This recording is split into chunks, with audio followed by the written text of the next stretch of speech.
निकुंबे गावाची निकुंबे गावाची निकुंबे गावात दारूबंदी झालीच पाहिजे। निकुंबे गावात दारूबंदी झालीच पाहिजे। निकुंबे गावात दारूबंदी झालीच पाहिजे। निकुंबे गावात दारूबंदी झालीच पाहिजे। निकुंबे गावात दारूबंदी झालीच पाहिजे। निकुंबे गावात दारूबंदी झालीच पाहिजे। निकुंबे गावात दारूबंदी झालीच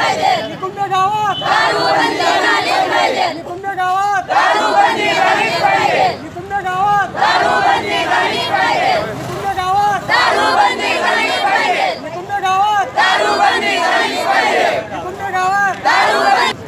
महेंद्र महाराज राजपूत गेल्या 15-20 वर्षापासून निकुंबे गावात खूप दारूचं प्रमाण वाढलं आहे आणि जवळजवळ कमी प्रमाणात हे जे तरुण पोरं आहेत ते व्यसनाकडे वळत आहेत। घरामध्ये चुली जळत नाही आहे किंवा बरेच महिला मंडळ आत्महत्या करत आहेत किंवा त्यांना खायला अन्न मिळत नाही आहे। या दारूच्या याच्यामुळे काही महिलांनी आत्महत्या केल्या आहेत। त्याला त्रास होऊन आज सर्व गावातून ठराव घेऊन सर्व गावकरी मंडळांनी एका मताने दारूबंदी व्हावी यासाठी आज आम्ही कलेक्टर साहेबांकडे निवेदन देण्यासाठी आलेलो आहोत। म्हणून शासनाच्या याच्याने कायद्यानुसार दारूबंदी व्हावी अशी आमची एवढी इच्छा आहे। एक मिनिट। द्रौपदाबाई शेणकुळू पाटील, निकुंबे गाव। आमच्या गावाची दारूबंदी व्हायलाच पाहिजे, कारण लई आता त्रास झाला। कारण तिकडे सोनगिरला पण मागे गेलं होतं, त्यांच्या काही ती दारू बंद झाली नाही। परत इकडे धुळ्याला यावं लागलं, कारण आम्ही महिलांनी शेतामध्ये मजुरी करायची, इकडं हा कसका नारा खायचा, तर दारू बंद होत नाही। एवढीच विनंती आहे आमची कलेक्टर साहेबांना, ते आमच्या गावाची दारू बंद झाली पाहिजे। ही कोणती भुरकी बारकी आहे ही चालू असते ना, ती पण बंद झाली पाहिजे, ही आमची मागणी आहे। बाई पाटील निकुंबे गावाचा एक युवक आहे। गेल्या आमचं गाव एक धुळे जिल्ह्यात एक आदर्श गाव म्हणून निकुंबे गाव नावाजलेलं आहे। प्रत्येक क्षेत्रामध्ये हे गाव आदर्श आहे। कृषी क्षेत्र असो, सामाजिक क्षेत्र असो, आणि गेल्या 55 वर्षापासून या गावात राजकीय निवडणूक झालेली नाही।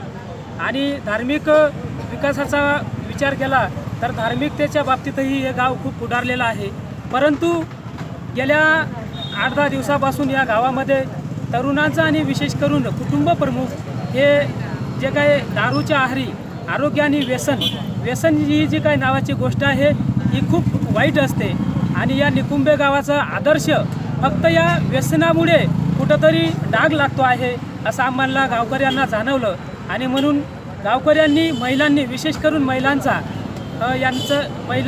महिलांना त्रास होतो म्हणून त्यांनी पुढाकार खूप कष्ट करून या लोकांना एकत्रित करून धार्मिकतेच्या माध्यमातून हे गाव कसं विकास साधू शकतं, ही समस्या कशा पद्धतीने मिटू शकते, कायदेशीररित्या मिटवायला पाहिजे, त्यासाठी आज आम्ही कलेक्टर ऑफिसमध्ये आलेलो आहोत आणि शासनाला आणि प्रशासनाला त्या निवेदन सादर करणार आहोत। तरी त्या निवेदनाचा विचार शासन आणि प्रशासनाने निश्चितपणाने करावा, अन्यथा 8-10 दिवसाच्या मध्ये कारवाई झाली नाही तर येणाऱ्या काळात ही जी काही सामाजिक चळवळ आहे ही चळवळीला क्रांतिकारी स्वरूप प्राप्त होईल आणि याचा शासनाने निश्चितपणाने गांभीर्याने विचार करावा अशी आमची गावकऱ्यांच्या आणि महिलांच्या वतीने विनंती आहे। आणि सर्व गावातील गावठी दारूपासून तर जे सरकारमान्य 2 दुकाने आहेत हेही बंद झाले पाहिजे अशी सर्व गावकऱ्यांच्या वतीने आमची विनंती आहे। धन्यवाद।